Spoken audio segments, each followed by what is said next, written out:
तिला वाचायचं कुंडली कवर्धारी विठ्ठल श्री ज्ञानदेव तुकाराम पंढरीनाथ भगवान की जय।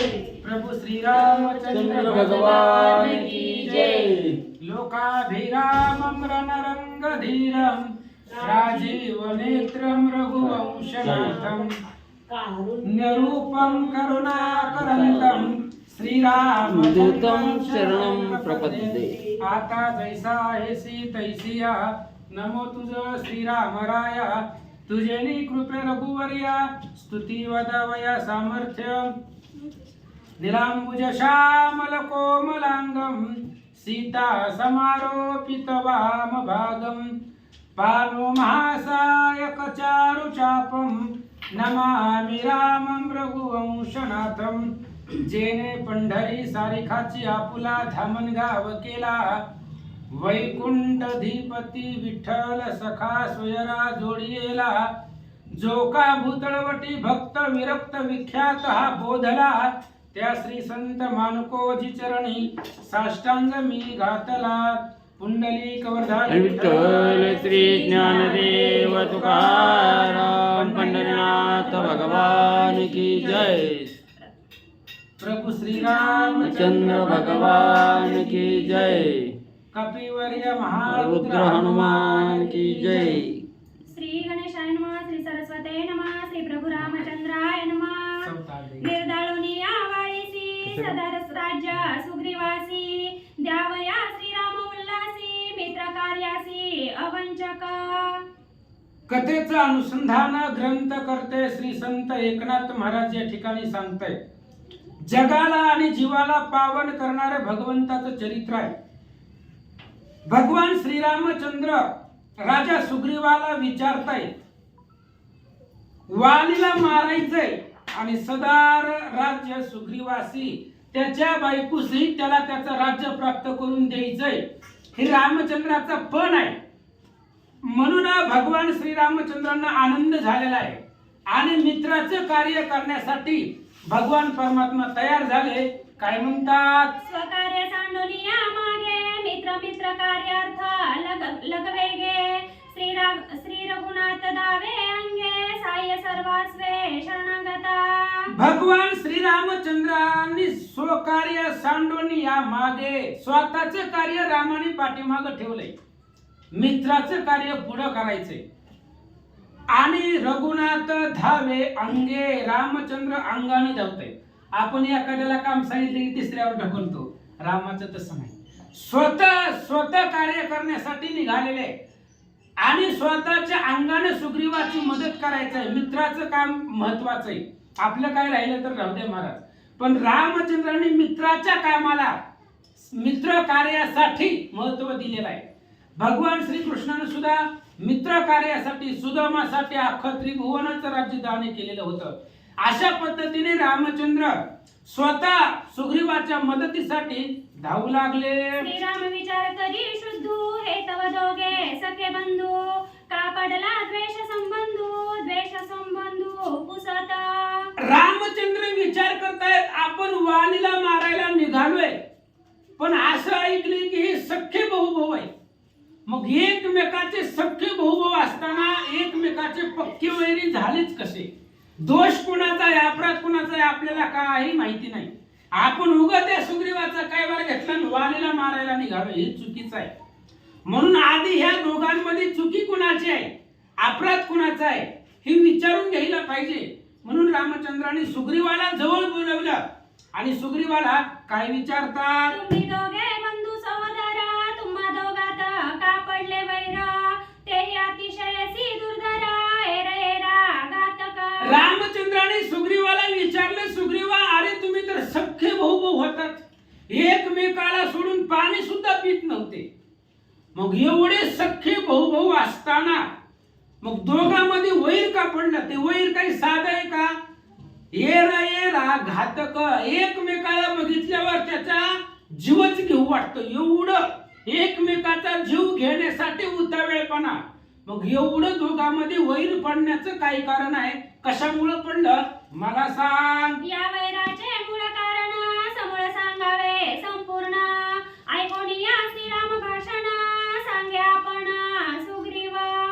मग या वैराचं मूळ कारण कशामुळे वैर झालं? सुग्रीव आणि वाली सख्खे भाऊ आहेत, एकमेकाला सोडून क्षणभर सुद्धा न राहणारे. मग एकमेकाचे पक्के वैरी काय बनले? त्यांच्यामध्ये वैर कशामुळे पडलं? त्या वैराचे कारण समूळ म्हणजे पहिल्यापासून वैर का पडलं त्याची कथा सुग्रीवजी रामचंद्राला सांगतात. पिता पुत्रा सखा सहोदरा वैरासी मूळ द्रव्यदारा सूर्योदय पेटती वैराकारा द्रव्यदार देह लोभे. आणि सांगायला सुरुवात केली, रामा बाप आणि मुलामध्ये जर वैर पडण्याचं मुख्य कारण असेल तर ती स्त्री आणि पैसा. पैसा आणि पत्नीमुळे बाप लेकामध्ये वैर होतं, स्त्री आणि पैशामुळे भाऊ भावामध्ये वैर होतं. आमचं पण तसंच झाले. आमच्या दोघांमध्ये सुद्धा वैर झाले. ती वैर सुद्धा द्रव्य आणि दारा या दोन गोष्टीमुळे झालेला आहे असं सांगू लागले. द्रव्यदारा या लोभापासी अहंकार सदा मुसमुसी तो वैर पाडी हृदयासी आम्हा दोघांसी वैर लोभे. रामा द्रव्य आणि दारा पैसा आणि पत्नी याच्यापाशी अहंकार असतो. मला सुंदर पत्नी मिळालेचा अहंकार आहे आणि परमार्थामध्ये ज्ञान अहंकार घातक आहे. म्हणून रामा आमच्यामध्ये सुद्धा द्रव्य आणि दारा या कारणामुळं आणि लोभामुळं आमच्या दोघांमध्ये वैर निर्माण झालं असं सुग्रीवजी भगवंताला सांगतात. पैसा लोभा वैर कवण त्याही वैराचे निज कारण समूळ सांगेना लक्षण सावधान अवधारी. रामा मग कोणत्या प्रकारचं वैर कसला लोभ असं जर तुमच्या मनामध्ये आलं तर ते मी सांगतो. आमच्या दोघांमध्ये वैर होण्याचं मुख्य कारण लोभ, त्या लोभामुळे झालं. मग तुमच्या मनामध्ये प्रश्न येईल कसला लोभ आहे, कशाचा लोभ आहे. हे जर तुमच्या मनामध्ये प्रश्न निर्माण झाला तर त्याचंही समूळ कारण सांगतो, ऐका. आमच्या वैराची थोरी श्रीरामा सावध अवधारी. स्त्रीराज्य लोभाचारी वाळेनी बाहेरी घातले मजा. रामचंद्र आमच्या वैराचं आमच्यामध्ये वैर का झालं त्याची कथा तुम्हाला सांगतो, लक्षपूर्वक ऐका. माझी पत्नी जी होती रुमा, ह्या पत्नीचं हरण वालीने केलेलं आहे आणि आम्हाला गावाच्या बाहेर नगराच्या बाहेर पाठवलं असं सुग्रीवजी रामचंद्राला सांगतात. पिता राज्य असता जाण वाळे संयव्य राज्य संपूर्ण मदतीतले सैन्याधिपती पण समसमान एकात्मता. रामा तुम्हाला आता आमच्या दोघांमध्ये वैर का झालं ती पहिल्यापासून सांगतो. आमच्या वडील वृक्षराज राजा तो ज्यावेळेस किष्किंधेचं राज्य करत होता आणि किष्किंधेच्या राजगादीवरती तो राहत होता त्यावेळेस वाली मोठा मुलगा होता, माझा मोठा भाऊ होता. म्हणून वालीला किष्किंधेचं राज्य दिलं आणि मला मी लहान असल्यामुळे मला युवराज्य पद दिलं आणि आम्ही दोघं किष्किंधेमध्ये राहू लागलो. पितानी मालियावरी जाण समस्त मिळवणी प्रधान ज्येष्ठावाळी राज्यासन यवराज्य पूर्ण मदतीतले. आणि रामा कालांतरानं वृक्षराज राजा जो होता तो मरण पावला, किष्किंधेचा राजा. आणि बाप मेल्यावर मुलालाच राजगादी येते. त्या न्यायाप्रमाणे वाली मोठा भाऊ आहे, वृक्षराजाचा मोठा मुलगा आहे म्हणून वालीला किष्किंधेचं राज्य दिलं आणि मला किष्किंधेचा युवराज केला आणि वडिलांच्या नंतरनं आम्ही किष्किंधेचं राज्य सांभाळू लागलो. शांत दांत सुबुद्धी प्रभाळ सेना राखो जाणे अविकळ तो सेनानी केला नीळ सबळ दळ त्याचे नी. आणि रामचंद्र वालीला किष्किंधेचा राजा केला, मला किष्किंधेचा युवराजा केला आणि सेनापती म्हणून नळ केलेला आहे तो नीळ. आणि तो नीळ कसा आहे? शांत दांत सुबुद्धी प्रबळ. तो शांत आहे, बुद्धिवान आहे आणि कुठल्याही राजकार्यामध्ये किंवा सैन्य सांभाळण्यामध्ये विकळता नाही, आळस नाही, अशा प्रकारचा नीळ त्याला सेनापती केलं होतं असं सुग्रीव सांगू लागला. दोघे बंधू एकात्मता एरा वंचकता उदक पिणे नाही तत्वता भोग भिन्नता मग कैची. रामा आम्ही दोघं एवढे सख्य सख्खे भाऊ आनंदानं राहत होतो. एकमेकाला सोडून कोणचंच काम करत नव्हतं. उदक उदक पिणे नाही तत्वता. अहो एकमेकाला सोडून पाणी पित नव्हतो. बाकीच्या जर असणाऱ्या गोष्टी सगळ्या लांब राहिल्या. म्हणजे आमच्या दोघांमध्ये एवढं सख्यत्व होतं की एकमेकाला सोडून आम्ही पाणी सुद्धा पित नव्हतो. मग बाकीच्या गोष्टी तर खूप लांब आहेत. थोडक्यात आम्ही एकमेकाला सोडून क्षणभर सुद्धा राहत नव्हतो. एवढे सख्खे भाऊ आम्ही दोघ जण होतो. एकत्र आसन शयन दोघा एकत्र भोजन एरेरा लागी वेचती प्राण दोघा संपूर्ण एकात्मता. रामा कुठं बी जायचं म्हणले की आम्ही दोघं संगत असायचो. फिरायला सुद्धा दोघ जण संगत होतो. कुठं असणारं बसायचं म्हटलं, जायचं म्हटलं, एकत्र झोपायचं म्हटलं तरी सुद्धा आम्ही दोघ जण एकत्र झोपत होतो. जवळजवळ सख्खे भाऊ होतो. त्यामुळे आमच्या दोघांमध्ये भेदच नव्हता. कुठंही जाताना कोणतंही काम करताना आम्ही दोघं संगत राहायचो. एकमेकाचा प्राण आम्ही होतो. एकमेकाला सोडून क्षणभर सुद्धा राहत नव्हतो. आणि असं आनंदाने चालू असताना पुढे आमच्या दोघांमध्ये विक्षेपता आली. काय? ऐसे दोघे एकात्मता अविकल्प राज्य करिता पुढे आली विक्षेपता तेही श्री रघुनाथा अवधारी. आणि रामा अशा पद्धतीने आम्ही दोघ जण किष्किंधेचं राज्य करत होतो. एकमेकाला सोडून पाणीही न पिणारे आम्ही एका बुद्धीनं एकाच मतानं किष्किंधा नगरीमध्ये राहत असताना पुढं काही कालांतरानं आमच्यामध्ये विक्षेप झाला. आमच्या दोघांमध्ये वैर पडलं. मग काय विक्षेप झाला, कशामुळे वैर पडलं ती कथा तुम्हाला समोर सांगतो, ऐका. दुदुंबीचा ज्येष्ठ कुमारा मैनामा महासुरा पितृवैरा वैराकारा वाळी वानरा वधू इच्छे. आणि काही दिवसांनी रामा असं झालं होतं, दुदुंबी त्या दुदुंबीला वालीनं मारलं होतं.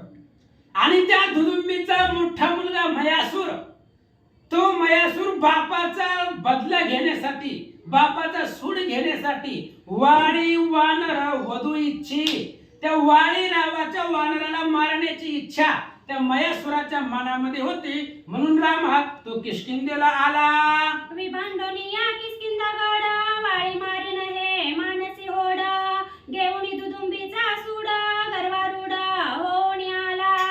आणि रामा मग त्या असणारा त्याच्या मनामध्ये तो ठरवूनच आलेला होता. किष्किंधा ही असणारा गड जी नगरी आहे ती नगरी विभांडून टाकायची आणि त्या समुद्रामध्ये पालथी करून टाकायची. त्या सुग्रीवाला मारायचं, वालीला मारायचं, ही मनामध्ये होड होत. होड म्हणजे इच्छा.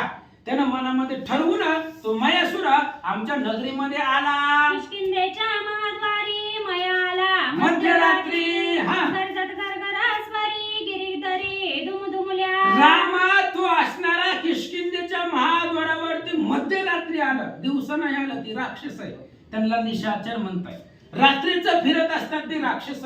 त्यामुळे रामा ते मध्यरात्री आलं होतं आणि एवढ्या घोपडासारखं वरडू लागलं की त्याच्या वरडण्यानं सगळी किष्किंधा नगरी दुमदुमून गेली. गिरी कंदरामध्ये, पर्वतांच्या दऱ्यामध्ये त्याचा आवाज घुमू लागला. एवढं ती मध्यरात्रीला येऊन आरडू लागला. ऐकोनी त्याचा गिरागाजा भयभीत झाले सबळ वानर अवघे कापती थरथर रावया धीर न धरवे. आणि मग रामा त्याचा गिरागजर, त्याच्या वरडण्याचा आवाज ऐकला आणि भयभीत झाले. सबळ हलकी नाही, जे ताकदीनं बलवान होते ते वानर घाबरले त्याच्या वरडण्यानं. एवढं मोठ्यानं ती रात्रीच्याला मध्यरात्री आलं होतं आणि ती वरडायला लागलं. त्याच्यामुळं मोठमोठे बलवान वानर होते ते भयभीत झाले, त्यांना भीती वाटू लागली. असं सुग्रीवजी रामाला सांगतात. वानरांचा राजा वाळी येथे कोण आहे महाबळी मजसी युद्ध करावया रणफळी वीरश्रीने येथे यावे. आणि मग त्यानं मोठ्यानं वरडायला सुरुवात केली. वानरांचा राजा वाली कोण आहे इथं? आणि त्या वालीनं माझ्या बरोबर युद्धासाठी यावं. मी त्याला पाचारण करतोय, पुकारतोय, बोलावतोय. त्यानं माझ्या बरोबर युद्धासाठी समोर यावं. असं किष्किंधेच्या महाद्वारामध्ये, मुख्य द्वारामध्ये आलं आणि ती राक्षस वरडू लागला. आसुरासी युद्ध निघत वाळी बंधू स्नेहाच्या कळवळी. मीही आलो ते काळी बंधू जवळी साह्यार्थ. आणि रामा ज्या वेळेस वालीला त्या मयासुरानं त्याच्या बरोबर युद्धासाठी निघाला त्यावेळेस बंधू स्नेहाच्या कळवळी माझा भाऊ त्या राक्षसाला मारायला मध्यरात्री एकटा निघाला म्हणून मला त्याचा कळवळा निर्माण झाला आणि रामा मी सुद्धा माझ्या भावाच्या प्रेमासाठी त्याच्या मदतीसाठी मध्यरात्रीला मी सुद्धा वाली बरोबर युद्धाला निघालो. दुदुंबी मारिला माझा पिता त्याचा सुडा मी घेईना आता ऐसे वाळीने ऐकता सकोपता चालिला.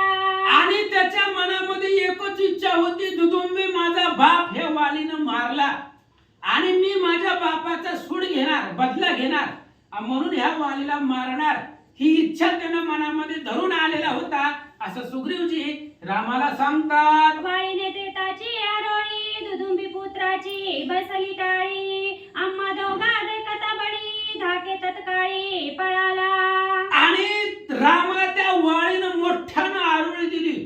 वाळीचा आवाज ऐकल्याबरोबर त्या दुदुंबीची कानठळीत बसली आणि एवढी कानठळीत बसली म्हणून तो असणारा मयासूर घाबरला गेला आणि त्याला मारण्यासाठी अतिशय रागानं वाली त्याच्या अंगावर निघाला. एकला हे दोघे जण गाये माझा घेतील प्राण एने भय तो आपण बलयमान भयभीत. आणि मग त्या मयासुराने विचार केला मी एकटाय आणि हे दोघे आणि बलवान आहे ह्याच्या आवाजानं माझी कंटाळीत बसले मग ह्याच्या अंगात किती ताकद असेल म्हणून एकाच गावामध्ये माझा जीव घेतील मला मारून टाकतील या भीतीनं तो मयासूर घाबरला कारण मी एकटा आहे आणि ही दोघ जण आहेत आपल्या मला ते एकाच क्षणामध्ये मारतील म्हणून मयासूर घाबरला आणि तिथून पळून चालला. वाळी म्हणे यासी न मारिता नगरा नवेची मिरिता त्याच्या करावया जीवघाता पाठी लागता सोडिना. वालीनं सुग्रीवाला सांगितलं मी ह्याला मारूनच येतो म्हणले आता रात्री अपरात्री येऊन आपल्या गावामध्ये येऊन उगाच ओरडतो ह्याला मारल्याशिवाय मी माघारीच येणार नाही म्हणून वाली पाठी लागानं सोडीची त्याचा पाठलाग धरला वालीनं मयासुराचा आणि जसं मयासूर पुढे पळाल तसं वाली त्याच्या पाठीमागं पळू लागला. किष्किंधा सांडोनी दुरी मय पळे गिरिकंदरी एवोनिया निजविवरी बिलद्वारी प्रवेशाला.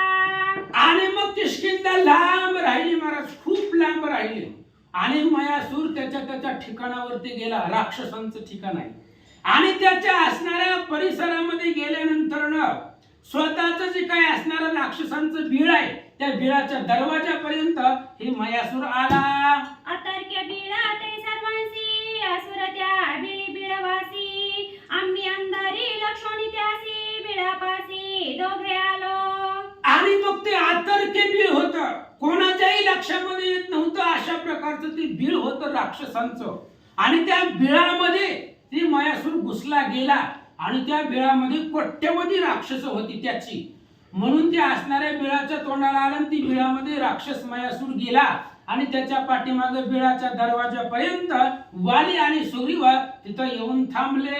अंधाराचे निजनेटी दैत्य रिघे बिळ संकटी आम्ही त्याची न सोडू पाटी बिळा निकटी आलो दोघे. आणि रामा अंधाराच्या बळावरती तो त्या बिळामध्ये गेला ते निशाचर आहेत त्यांचा प्रवासच रात्रीचा असतो त्यामुळे त्यांना अंधाराची भीती नसते आणि ते अंधाराच्या साह्याने ते बिळामध्ये गेलं पण आम्ही पण ठरवलं होतं ह्याला मारायचंच आणि त्याचा पाठला करत करत करत रामा आम्ही त्या बिळाच्या दरवाजापर्यंत येऊन थांबलो. वाळी मजला आज्ञा करी सावध राहे बिलद्वारी मिरी घेना बिळा भीतरी जवळ वैरी मारोणी. आणि ज्यावेळेस त्या बिळाच्या दरवाजापर्यंत आलो त्यावेळेस वालीनं मला सांगितलं सुग्रीवा तू इथं थांब ह्या बिळाच्या दरवाजापाशी थांब मी बिळामध्ये जातो त्या मयासुराला मारतो आणि त्याला मारून जोपर्यंत मी महागारी येत नाही तोपर्यंत ह्या बिळापासून बाजूला व्हायचं नाहीये असं सुग्रीव वालीनं मला आज्ञा केली. मी म्हणे सवेले न सायासी वाळी म्हणे त्या मशकासी मारावया काय सायसी बैसद्वारासी सावधान. मी सांगितलं वालीला दादा मी पण तुझ्या सोबतीला येतो ती बिळामध्ये किती लांब आहे ती खोल आहे बिळ आपल्याला माहित नाही त्याच्यामध्ये राक्षसाचं सैन्य किती आहे माहित नाही म्हणून दादा मी पण तुझ्या सोबतीला येतो दोघ जण बिळामध्ये जाऊ वालीने सांगितलं ती चिलाट आहे, ती मयासूर म्हणजे काय लय बलवान आहे का, त्याच्या बापाला मारले, त्याला मारायला काय वेळ लागायला आहे, त्याला मारायला मला वेळ लागत नाही, तू दरवाजापाशी थांब, मी एकटा बिळामध्ये जातो आणि त्या मयासुराला मारतो, असं मला वालीने सांगितलं होतं. सुग्रीवजी सांगतात, बिळी प्रवेशता वाळी दुदुंबी सुते नेला पाताळी. पाताळी, तेथे दानव कोट्यानी कोटी बळी युद्ध रवंदळी मांडली. वालीनं त्या बिळामध्ये प्रवेश केला, मयासूर पुढं, वाली त्याच्या पाठीमाग, आणि त्या मयासुरानं वालीला पाताळामध्ये नेलं महाराज. 7 पाताळे, अतळ, सुतळ, महातळ, रसातळ, तळातळ आणि 7वं पाताळ, असं 7 पाताळ ओलांडून खाली पाताळामध्ये त्या वालीला तो मयासुर घेऊन गेला. युद्ध देखोनी दारुण वाळी झाला सावधान. वरद विजय माला पूर्ण पाहे आपण ते काळी. आणि ज्यावेळेस कोट्यावधी राक्षस पाहिली त्यावेळेस वाली सावध झाला. त्या बिळामध्ये तर गेलेला होता, तिथून पाताळात गेला होता, पण कोट्यावधी राक्षस समोर दिसली, घनघोर युद्ध होणार, त्यामुळे वाली सावध झाला आणि त्या परदळामध्ये सैन्यामध्ये जाण्याच्या आधी आपल्या गळ्यामध्ये माळ आहे का नाही हे वालीने चेक केला. ज्यावेळेस त्याच्या गळ्यामध्ये माळ आहे हे त्याच्या लक्षात आल्याबरोबर काय केलं, कश्यप विजया वरद माळा इंद्र दिदली कृपानु मेळा. वाळी सांभाळून गळा मग परदळी मिसळला. वालीनं त्या सैन्यामध्ये युद्धाला जाण्याच्या आधी आपल्या गळ्यामध्ये चेक केलं माळा आहे का नाही. माळा असेल तर विजय आहे वालीला, आणि आपल्याला सुद्धा माळा असेल तरच विजय आहे बरं. कारण तुळशीची माळ गळ्यामध्ये पाहिजे, माळ असल्यानंतर ना पराजय होतच नाही, आणि म्हणून माळ गळ्यामध्ये पाहिली. आणि ती माळ कश्यप ऋषींची माळ आहे, कश्यपांचं वरदान त्या माळेला आहे. ती माळ इंद्रानं वालीला दिलेली होती. वालीला आपल्या गळ्यामध्ये चेक केलं माळ आहे का नाही, आणि आहे म्हटल्याबरोबर मग परदळी मिसळला. मग त्या सैन्यामध्ये तो वाली मिसळला गेला. कंठी माळा आल्या देखा अवश्य वैरी होती विमुखा. युद्ध आली या सन्मुख आणि निशेष निमावे. त्या माळेला वरदानच होतं महाराज. त्या माळेच्या समोर जर कुणी आलं तर त्या पुढच्या व्यक्तीची अर्धी ताकद ह्या वालीकडे येत होती. त्यामुळे वालीचा पराजय कुठेच होत नव्हता. हे राजा रावण त्या वालीनं काठीमध्ये घालून 7 समुद्राचं स्नान केलेलं आहे. म्हणून वाली जगतामध्ये कोणालाही ऐकत नव्हता, फक्त माळेच्या जीवावरती. माळ पुढच्यानं माळ पाहिली की त्याची ताकद कमी होत होती, त्याच्यामुळे वाली त्या माळेनं विजयी होत होता असं सांगतात. निरहारी निरोधकी युद्ध करिता वर्षाने की बाधू न शके तान भूकी श्रम बाधा नवे वरदे. त्या माळेला असं वरदान होतं की किती जरी वर्ष बिगर पाण्याचं बिगर अन्नाचं जरी युद्ध केलं तरी आळस नाही, श्रम नाही, कंटाळा नाही, पराजय नाही, ताण भूक लागत नव्हती. युद्धामध्ये कंटाळा, आळस, दुःख होत नव्हतं. हे माळेचं वरदान होतं. ते वरदान कश्यप ऋषींचं होतं असं महाराज सांगतात. वरद माळा सुत जवळी वाली वानर आतुर बळी. मर्दनी दानवांची फळी रण कल्लोळी गरजत. आणि वरद माळा जवळ असल्यामुळं वाली वानर आतुर बळी. वाली बलवान होता पण माळेच्या जीवावरती होता, म्हणून त्या सगळ्या दानवामध्ये वाली घाबरला नाही. बिळामध्ये वाली एकटा गेलाय, कोट्यावधी सैन्य समोर आहे, फक्त गळ्यामध्ये माळ आहे, आणि त्या माळेच्या जीवावरती वाली त्या सैन्यामध्ये मिसळला. सप्रधान सैन्य सकुमार दानव मारिले अपार. मुख्य धुरा थोर थोर वाती पुरा रुधिराचे. वालीचं आणि त्या राक्षसांचं घनघोर युद्ध त्या बिळामध्ये सुरू झालं.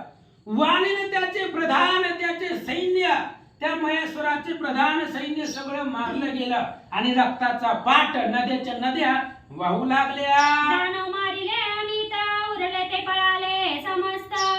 दुदुंबी पुत्र येऊन तेथ युद्ध करी वाळीसी. असंख्य राक्षस मारले, जे राहिले होते ते पळून गेले जीव वाचवण्यासाठी. आणि सगळं सैन्य संपल्याबरोबर ही दुदुंबीचा पोरगा मयासूर पुढे आला आणि तो मयासुर वाली बरोबर युद्ध करू लागला. निरोधका निरहरासी अविश्रम रण 21 मासी त्याचे निहाते मृत्यू पावसी मयासुरासी शिववरद. मयासुराला महादेवाचं वरदान होतं. न पाणी पिता न अन्न खाता 21 महिने अहर्निशी जो मयासुरा बरोबर युद्ध करल त्याच्याच हातून ही मयासुर मरणार असं महादेवाचं वरदान त्या मयासुराला होतं. अशा प्रकारे सांगतात. वाळी मारावया निभ्रांत वरद बळे युद्ध करीत वाळी निज माळे समर्थ श्रमरहित रणयोद्धा.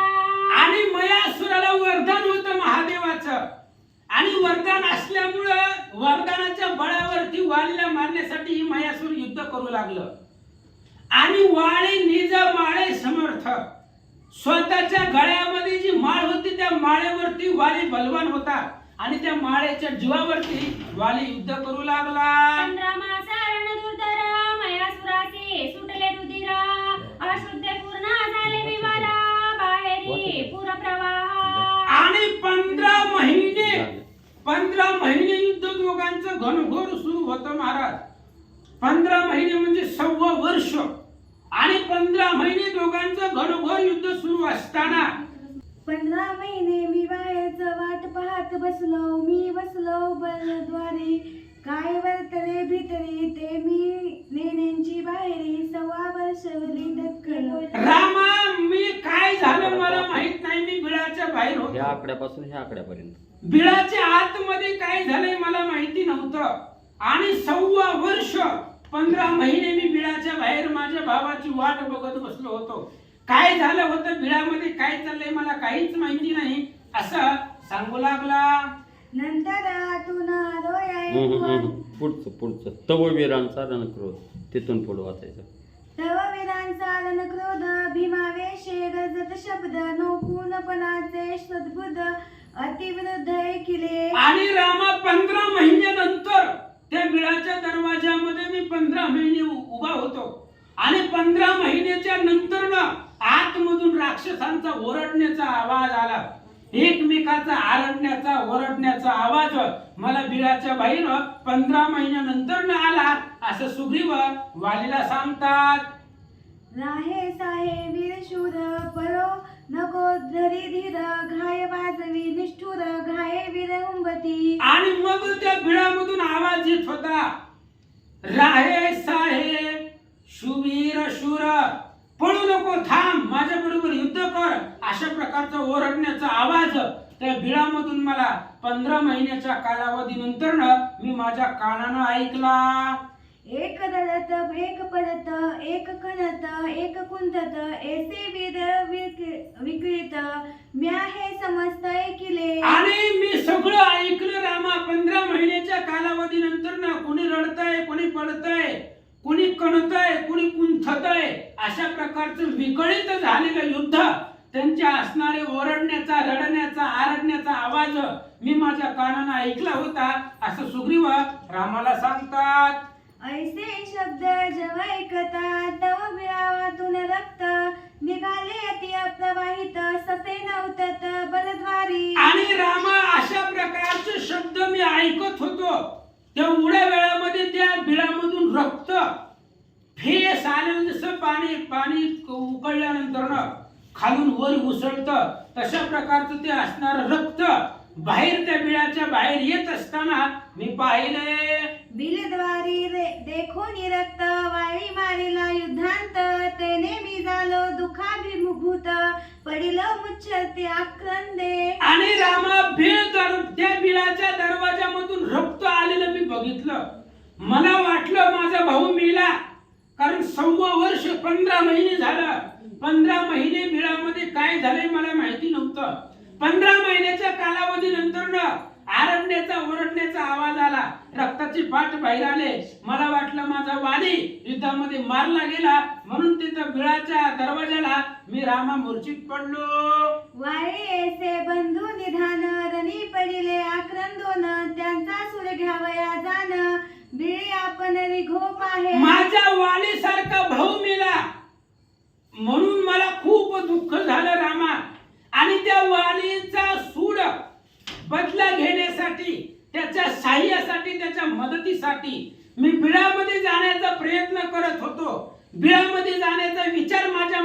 आला होता, पण काय झालं? पाहोनी निर्भुजांची वास दूध घालून आकाश बिळी कांती त्यांची प्रवेश ऋषी लोमश मजवारी. आणि मी माझ्या निज भाऊंची आस वाहते असणारी ताकद, माझ्या भाऊ बळावरची ताकद मी पाहिली गेली. त्या बिळामध्ये जाण्यासाठी मी कंबर कसली, कास घातली, बिळामध्ये जावं असा विचार मनामध्ये आला. आणि त्या बिळामध्ये प्रवेश करत असताना ऋषी लोमश मजवारी, लोमश नावाचे ऋषी तिथं आले आणि त्यांनी मला थांबवलं. किष्किंधा राहिली बहुदुरी दुदुंभी पुत्र बिलुप्त देशांतरी. आम्ही दोघे गुंतलो विवरी राजा नगरी कोणी नाही. आणि किष्किंधा नगरी खूप लांब आहे. कोण सांगताय? लोमश ऋषी सुग्रीवाला सांगतायत, सुग्रीवा किष्किंधा इथून खूप लांब आहे. आणि ती वाली त्या असणाऱ्या महेश्वराला मारण्यासाठी बिळामध्ये गेलेला आहे. आणि आम्ही दोघं त्या विवरामध्ये गुंतलो होतो. म्हणून किष्किंधा नगरीमध्ये राजाच कोणी नव्हता, कारण राजा आणि युवराज वाली आणि सुग्रीव दोघही लांब आलेले होते असं सुग्रीवा रामाला सांगतात. ऐसे जानोनी किष्किंधापूर राज्य घावया सत्वर वेंगी आले विद्याधर तीही नगर वेढिले. आणि किष्किंधे नगरीवरती राजाच कुणी नाही, आणि ज्या गावामध्ये राजाच नाही, युवराज नाही, त्या नगरीवरती संकट येत असतं. त्या पद्धतीने गंधर्वाने पाहिले की किष्किंधेला राजाच कोणी नाही, म्हणून त्या गंधर्वाने किष्किंधा नगर वेढून टाकला. हा हा भूत देखोनी नगरी मजपासी प्रधानचारी आले अतीत त्वरण करी रिगता गिवरी तीही वारिले. आणि नगरामध्ये हा भूत निर्माण झाला, स्त्रिया बाळांना आकांत झाला, विद्याधराने नगर वेढलं गेलं. नगरामध्ये राजाही नाही आणि युवराजही नाही असं पाहिल्याबरोबर गंधर्वाने नगराला वेढा टाकला. गावामधल्या लहान लेकराला, स्त्रियांना, बाल आबाल वृद्धांना, त्यांना त्या ठिकाणी असणारं दुःख वाटू लागलं. त्यावेळेस माझे पूर्वीचे 4 प्रधान, ते 4 प्रधान माझ्यापाशी आले. विवरी बाईचा झाला अंत तुझाही येथे करील घात हातींचे राज्य जाईल व्यर्थ ऐसा अनर्थ नको करू. आणि ते 4 प्रधान माझ्यापाशी आले आणि त्यांनी सांगितलं, सुग्रीवा अरे वाली तर मेलाच आहे, आणि मग आता तू बिळामध्ये कशासाठी जातोय? अरे तुला जर काही झालं तर हातातलं राज्य जाणार आहे, काही गरज आहे का? आता 15 महिने झाले ते वालीला बिळामध्ये जाऊन, आणि आता तू जर त्याच्या पाठीमागे गेला, वाली मेलाय, मग तू त्या बिळामध्ये कसा जगणार आहे? हातातलं राज्य आहे ते व्यर्थ जाईल असं प्रधान आणि ऋषी मंडळी मला सांगत होते. वारी मारीला निश्चिंत सफेद रुधिर वाहेथ तुवारी घोने ते तर ऋषी समस्त वारीती. आणि रामा मला सगळ्या ऋषींनी सांगितलं, हे बघ सुग्रीवा, वाली निश्चितच मारलाय. 15 महिने युद्ध करून कोणी जिवंत राहत नाही, आणि ते असणारे बघ त्या बिळाच्या बाहेर सगळ्या रक्ताच्या नद्या वाहत आहेत, त्याच्यामुळं वाली निश्चितच मेलेला आहे. म्हणून मी बिळामध्ये जात असताना सगळ्या ऋषी लोकांनी मला अडवलं होतं. वैरी निदायोनी समस्त नगर रखोनी पैस्वस्त मगवारी बंधूच्या शुद्धार्थ रिगोन विवरांत समस्त ही. रामा त्या ऋषी लोकांनी मला सांगितले, सुग्रीवा आधी गावाकडे चल, आधी गावावरती किष्किंधेवरती आलेलं जे संकट आहे, विद्याधरांनी नगर वेढलेलं, त्या विद्याधरांना मार, त्यांच्यापासून किष्किंधा नगरी सोडव, मग आपण सगळेच बिळामध्ये जाऊ, वालीचं काय झालंय त्याचा शोध घेऊ, असं सगळ्या ऋषी मंडळींनी मला सांगितलं होतं. म्याही मनोनी निश्चिंत ती दुखावरते उठिलो बिलद्वारी वाहता रक्त अंसुरी मारी वारीला थेता. म्याही मनोनी निश्चिंत ती दुखावरते उठिलो. आणि रामा त्या बिळाच्या दरवाजामधून रक्त वाहत असलेलं मी पाहिलं. मग मला पण वाटलं की या राक्षसांनी वालीला मारलं असावं. फक्त वाटलं होतं बरं सुग्रीवाला, त्यानं काय वालीचं प्रयत्न मड बघितलेलं नव्हतं, फक्त त्याला वाटलं होतं, अंदाज केला त्यानं की सुग्रीवानं मारला असेल वाली बिळामध्ये. म्हणून मला पण दुःख झालं आणि बाकी ऋषी लोकांच्या पुढे मला पण जाता आलं नाही असं सुग्रीवजी सांगतात, स्नान करून या जळी बंधू धरवया वाळी म्या दिधली तिजांजली मंत्र मेली ऋषी उत्तम. आणि मग स्नान केल्यानंतर ना पुन्हा मग मी बाहेर आलो, स्नान केलं आणि त्या वालीला मेला म्हणून त्यानं ठरवलं सुग्रीवानं, म्हणून त्याला तिलांजली दिली, त्याची उत्तर क्रिया आहे ती सगळी केली. आणि मग पुन्हा गावाकडचं संकट घालवण्यासाठी सुग्रीवजी आला. एकोणी निजपुरांचा बाध श्री बाळांका अति निर्बंध तेने मजाला क्रोध नगर रोध छेदावया. आणि मग मला अतिशय राग आला, स्त्री बाळकांचा आकांत मी पाहिला गेला आणि पाहिल्यानंतर ना मला अतिशय राग आला आणि त्या किष्किंधा नगरीमध्ये आलो. आणि आलं बरोबर तिचे काय गंधर्वाने नगर वेढलेलं आहे त्यांच्यापासून मुक्त करण्यासाठी मी त्या ठिकाणी माघारी आलो. नगर वेढिले विद्याधरी असुर आलिया विवद्वारी युद्ध करिता दोही परी संकट भारी मांडेला. आणि मग ज्या वेळेस मी किष्किंधा नगरीकडे निघालो किष्किंधा वाचवण्यासाठी, त्यावेळेस ऋषी लोकांनी सांगितलं, सुग्रीवा ही बिळाचा दरवाजा बुजवून टाक, कारण ह्या बिळामध्ये राक्षस आहे, तू तिकडे जाशील आणि इकडून बिळातनं राक्षस बाहेर येतील, दोन्हीकडून तू युद्ध कुणा बरोबर करणार, अशा प्रकारे ऋषींनी मला सांगितलं. ऐसे सांगता ऋषीश्वरी म्या उचललो प्रचंडगिरी द्रुत ठेविला विवद्वारी वैरी बाहेरी न निघवया. ऋषी मंडळींनी असं सांगितल्या बरोबर मग मी एक मोठा दगड घेतला आणि तो दगड त्या बिळाच्या तोंडाला ठेवला गेला. का? वैरी बाहेरी न यावया, त्या बिळामधले वैरी शत्रू बाहेर येऊ नये या उद्देशानं मी त्या बिळाच्या तोंडावरती मोठा दगड ठेवला. मग कोरोनी उद्दान किष्किंधेसी योनी जान केले विद्याधरांचे कंदन चौघे प्रधान नयतांची. मग मी त्या बिळापासून उड्डाण केलं आणि किष्किंधा नगरीमध्ये आलो. त्या गंधर्वानी विद्याधरांनी किष्किंधा नगर वेढलेलं होतं. माझे 4 प्रधान येण्याचे आतमध्ये हे असणाऱ्या सगळ्या विद्याधरांना गंधर्वाला मारलं आणि किष्किंधा नगर मी मुक्त केला असं सुग्रीवा रामाला सांगतात. माझ्या उदाहरणाने वेगे प्रधान राहिले पै मागे म्या येऊनी लागवेंगे वेरी निजांगे निर्दानले. आणि रामा माझ्या उड्डाणाचा वेग एवढा होता की प्रधान पाठीमागं राहिले आणि प्रधान माझ्या जवळ किष्किंधेमध्ये येण्याच्या आतमध्ये मी सगळे वैरी मारले, त्या गंधर्वाला विद्याधराला मारलं आणि माझी किष्किंधा नगरी जी होती राजधानी ती मुक्त केली असं सुग्रीव सांगतात. माझे एकता गर्जन विरी उभ्या सांडिले प्राण एवढे झाले कंपायमान जीवन घेऊन पळाले. आणि माझं गर्जन ऐकल्याबरोबर